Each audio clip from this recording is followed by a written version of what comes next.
Nakasabot na gyud ko igsuon nga ang Iglesia Romano Katoliko mao gyud ay ang tinuod nga iglesia nga gitukod ni Kristo diha sa Mateo 16 bersikulo 18. Ako igsuon isulti ninyo nga nganong mao gyud ay ang tinuod nga iglesia nga gitukod ni Kristo may galayson. No? Samtang ko nagbasa mga kaigsuonan dinhi sa Mateo 9 bersikulo 13 may galayson. No, matod pa dinhi sa Mateo 9 bersikulo 13 atong basahon mga igsuon ko. O matod pa dinhi apan lakaw kamo ug tun-in ninyo kung unsay kahulugan niini. Ako nagkinahanglan og kaluoy ug dili halad kay wala ako muanhi sa pagtawag sa mga matarong kundili sa mga makasasala sa paghinulsol. So kini nga teksto igsoon akong nabasahan, akong nasabtan nga tinuod. Ang Romano Katoliko igsoon nga iglesia mao day gitukod ni Kristo sa Mateo 16:18 nga iglesia. Nganuman kay ang pag-anhin ni Jesus Christ sigala igsoon sa kalibutan, wala siya miadtos mga matarong. Kay ang mga matarong nga tawo mga igala igsoon, nagtuman naman sila daan sa kabubuton sa Ginoo. Ang tuyo ni Kristo sa pagkadis kalibutan alang gyud sa Romano Katoliko kay ang mga Romano Katoliko igsoon naaman sa ilaha ang tanang klase sa bisyo. Naa sa ilaha ang pagsimbag mga Dios-Dios, no? Buhat 17 bersikulo 16. No? Nga ang mga Romano igsuon mga masimbahon gyud ni sila Dios-Dios. Unya mga kasagaran na ni igsuon mga hinginom gyud ni sila og mga bino nga makahubog. Nagiingon ni Apostol Pablo nga wala gyud day luna sa gingarian sa langit kun dili nila ni biyaan ni mga butanga.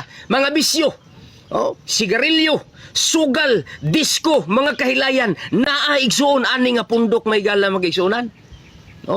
Mao na nga ang tuyo ni Kristo sa mga Romano Katoliko ni anhi siya dinhi igsuon aron tawgon sila nga maghinulsol sa ilang mga kasalanan. Unya tukuron sila ni Jesus Christ igsuon sa pundasyon nga mo si Kristo. Ug kung matukod na sila may gala igsuon, unya mahimo na silang usa ka iglesia.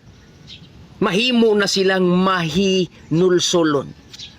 Unya biyaan na nila ang tanan nga matang sa pagkadautan. Mubiya na sila sa ilang bisyo, mubiya na sila sa kahilayan, muundang na sila sa pag-asimba sa mga ribulto igsoon nga mga kinulit. Unya mutuma na dayon sila sa kasuguan sa Ginoo kung matukod na sila igsuon diha sa usa ka iglesia nga tukuron ni Kristo. Unya igsuon sa diyang matukod na sila makaigsuonan, lig-on na sila nga mga alagad ni Jesus Christ ug magpamatuod sa matinud-anon gayud igsoon sa pagpalig-on sa kamatuoran mga igsoon.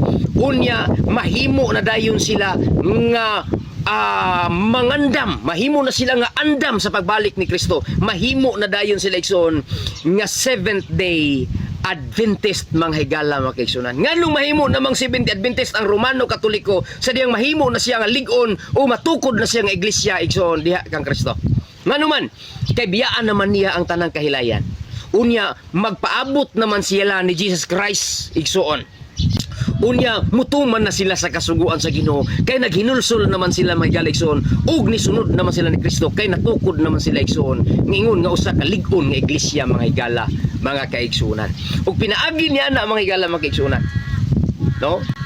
Walay rason nga ang Romano Katoliko makabaton pa sa kalaglagan igsoon. Kay nga naman mahimo naman silang andam sa pagbalik sa Ginoo, mutuman naman igsuon sa kasuguan sa Ginoo. Unya mubiya naman sila sa dalan igsuon sa Romano Katoliko nga mga bisyo ug makahilayan sa kalibutan. Mao ni may galigson ang akong nasabtan nga sakto nga ang Mateo 16:18 Romano Katoliko ang tuyo ni Kristo igsuon sa kalibutan nga tukuron sila ingon nga iglesia, lig-on nga iglesia igsuon ug maghinulsol ug biyaan nila ang ilang kasalanan diya sa dalan sa kalibutan igsuon, dalan sa pagkadautan, mga bisyo ug makahilayan.